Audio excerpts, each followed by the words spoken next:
So I now wanted to continue with announcing Koosje Lamers as a next presenter. Koosje has received her Master of Science in Behavioral Ecology from the University of Utrecht in 2016. She's an ecologist, and currently she is doing a PhD in the Conservation Ecology group of the University in Groningen. And she's researching especially the effects of light pollution on the breeding behavior and the behavior of birds. Koosje, next to this research, Koosje also is project leader for the University of Groningen for the Darkness of the Wadden Sea project, which is a large non-profit collaborative program of nature and environmental conservation agencies and federations, where they collaborate together with biologists and astronomers to protect the remaining darkness in the Wadden Sea region, which also is a UNESCO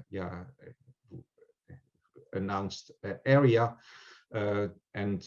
She is stressed that the aim of that project is to stress the importance of dark nights for both the environment as well as humans benefiting or trying to enjoy that environment.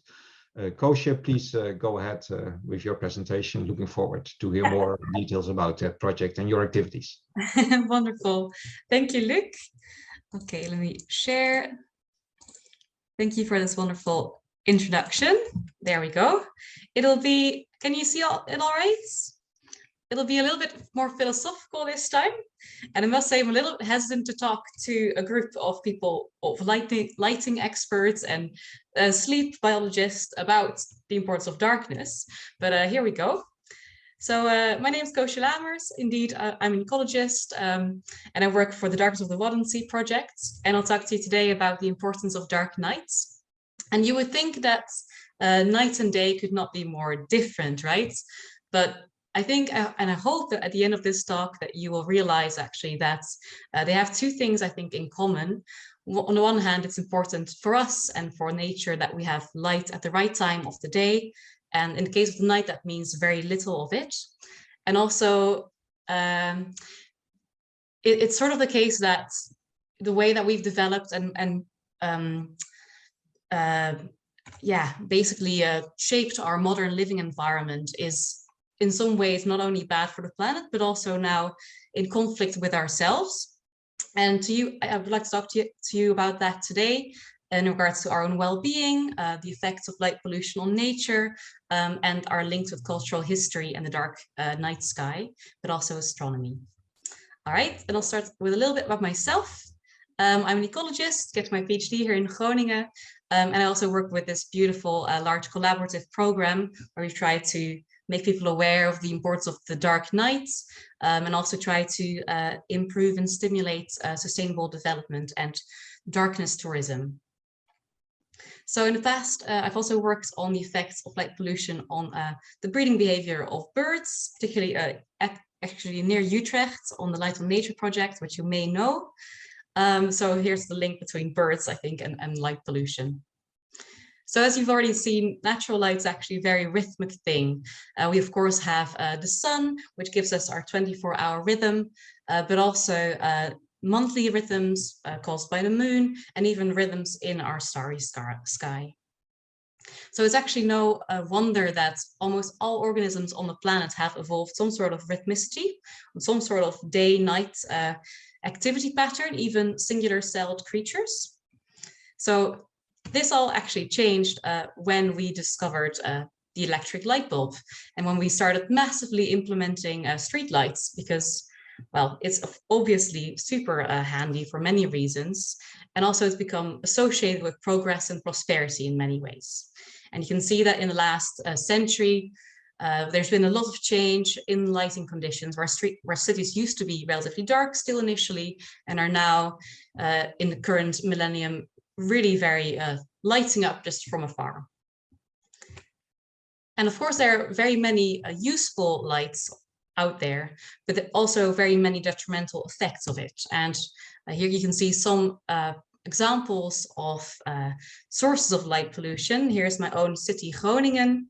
You can see Some buildings are actually lit from below to actually bring out how beautiful they are. There's a lot of street lights and also offices that still have the lights on, even though it's dark.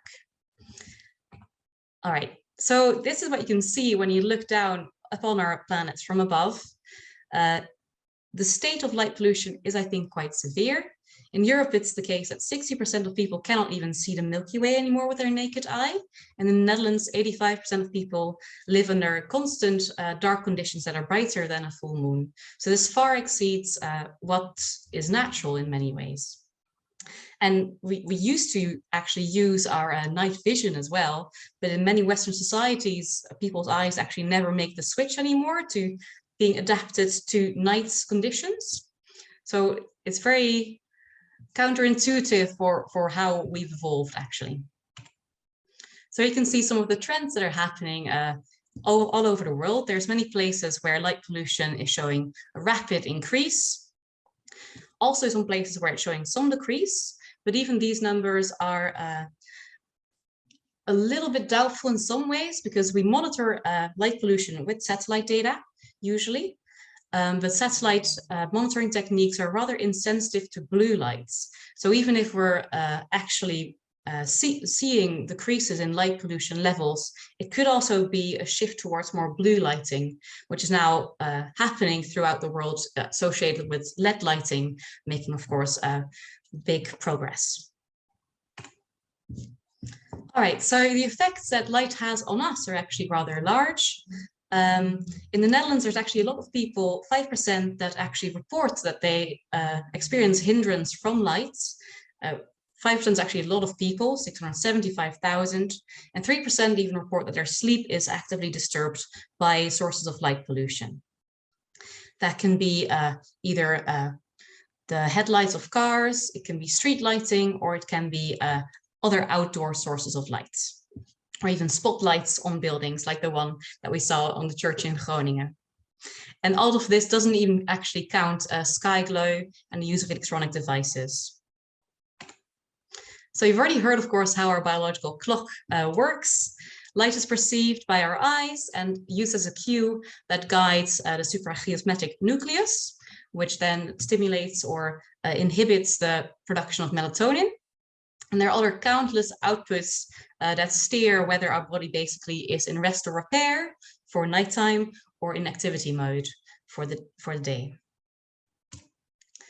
And there's this really wonderful study that Luc already briefly touched upon from Colorado, where they monitored indeed our light styles during normal modern conditions and during natural camping conditions.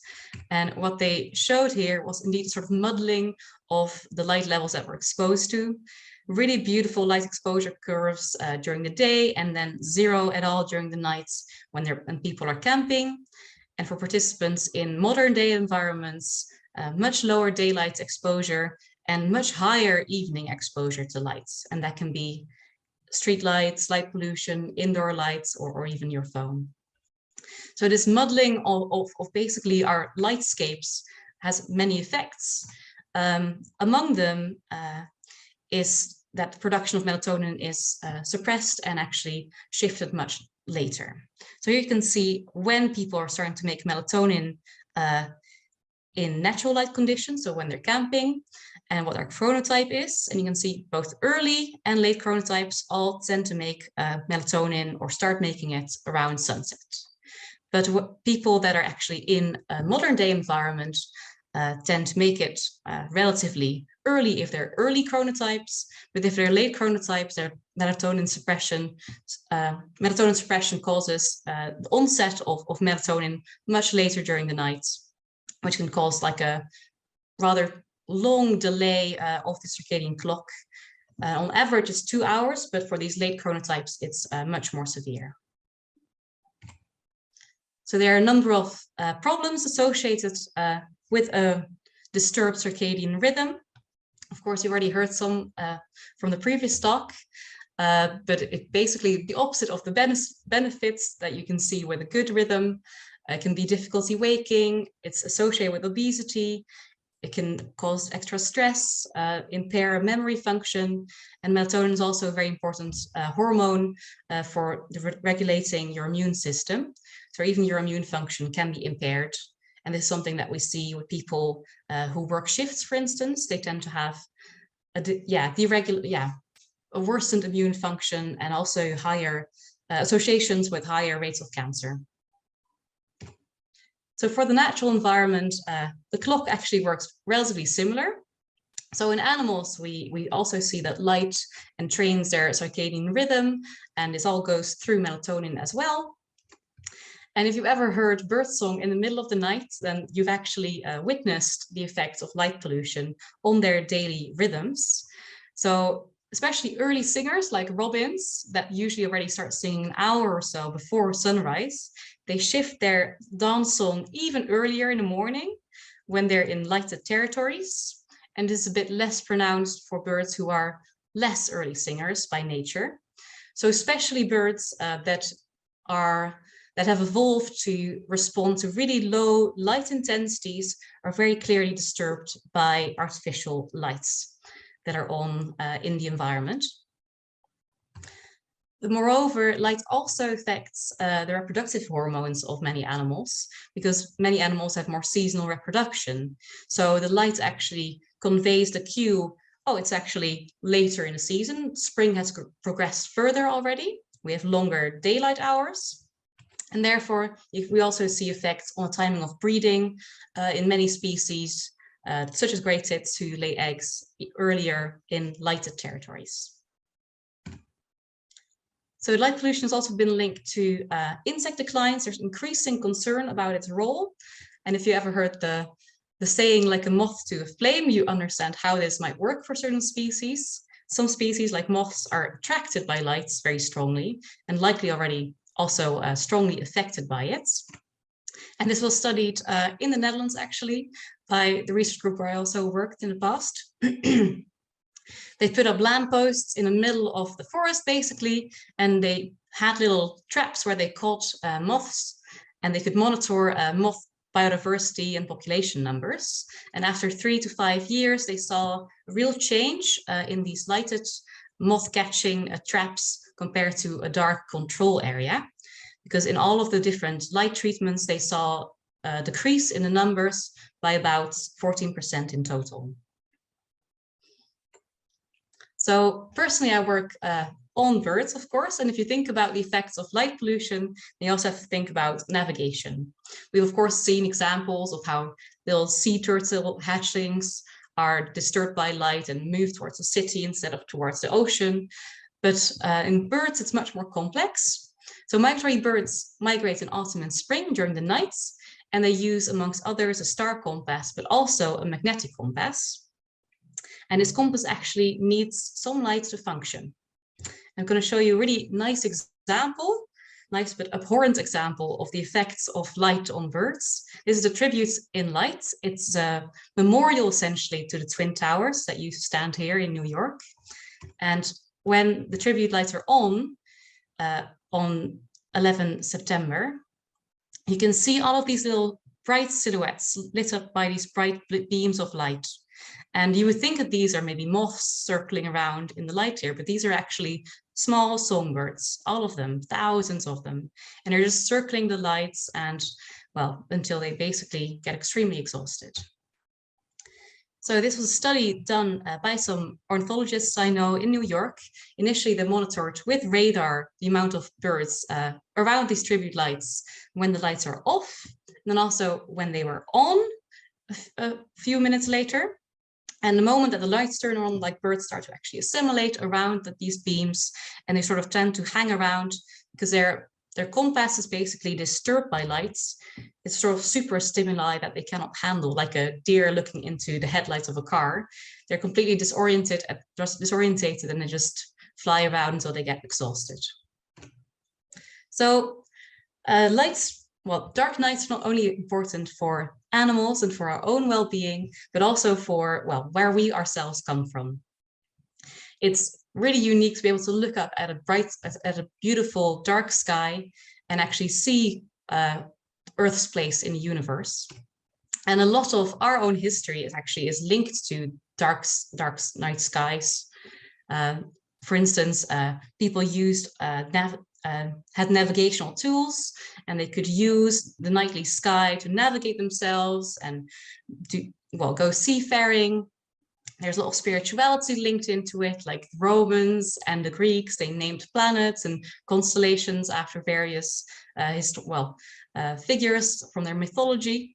There's holidays linked to celestial events like midsummer, which is something I enjoy celebrating myself. But we're sort of losing this connection more and more as we light up our dark skies. And it also forms a big problem for astronomers, actually. There's a beautiful tool called the Bortle scale, which scores the night sky from excellent quality to sort of inner city sky conditions, 8-9 Bortle scale. And here you can hardly see any stars anymore, which is the conditions under which most of us now live if you're living in the city. And here you can still see great conditions. So this could actually cause also waning interest for astronomy as a hobby or as a profession, and also makes observations exceedingly difficult. And Groningen itself has an observatory in the city on the campus, but nowadays they only do outreach here anymore. Because the actual research activities have been moved to a more dark location.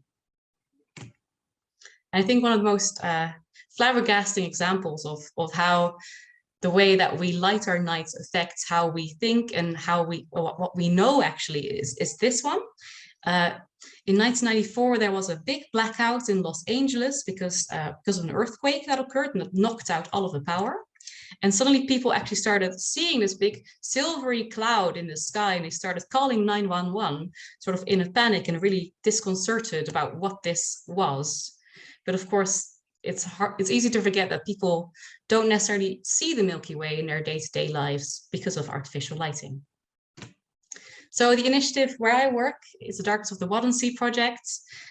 We've tried to prevent this beautiful UNESCO World Heritage sites from also becoming light polluted. So we're trying to stimulate sustainable development, darkness tourism, and we're trying to raise awareness that it's important to preserve dark spaces.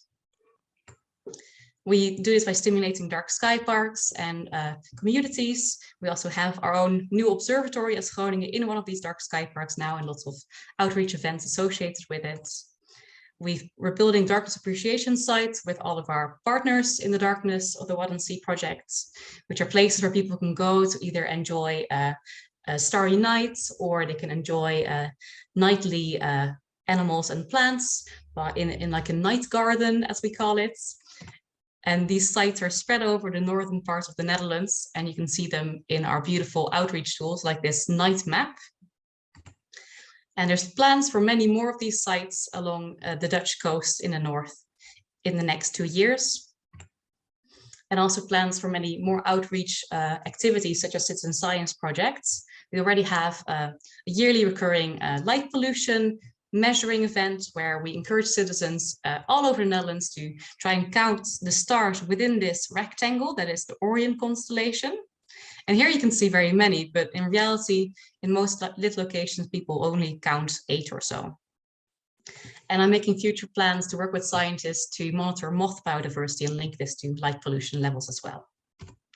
So finally, we're also setting up collaboration with entrepreneurs, trying to encourage them to host darkness events, be it sailing by night, a full moon walk, dining in the dark.